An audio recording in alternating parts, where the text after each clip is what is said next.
The recent sell-off we've seen in stocks, historically speaking, it's pretty normal to see a 3 or 5% pullback in stocks in any given calendar year. In terms of what we're seeing now, do you think this is just a normal part of market activity, or that we are on the verge of a bigger, steeper correction? At the beginning of the year, I thought the market would appreciate about 15% and get to 2850 or 2875 on the S&P 500. It got ahead of that, and now it's corrected the overage. I view this as a normal correction in an ongoing positive trend.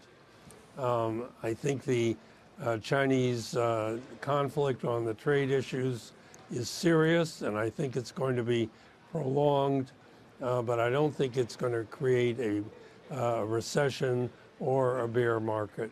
I think the market is still in reasonably good shape, and the economy is in very good shape.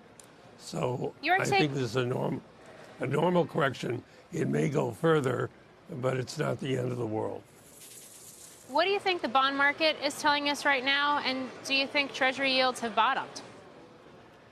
I don't know whether they bottom or not, but one thing, a lot of fuss is being made about the inverted yield curve. Usually the yield curve inverts because the short end rises above the long end. This time it's different. The long end decreased, the yield on the long end decreased below the short end. That's a very different situation. It decreased because people think the economy is in real trouble, and I don't think it is.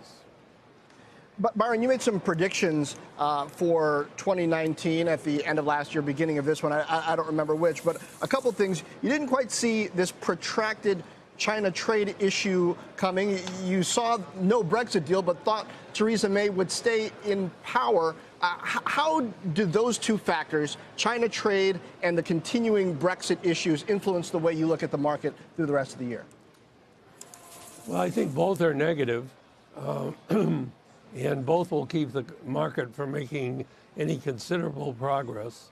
But I think when there is a Brexit deal, if there ever is one, it will be a soft deal, because both Europe and the UK are losing a lot by Brexit. Byron, it sounds like I spent a week in London the week before last, and I can tell you I was optimistic when I went over and much less optimistic when I came back.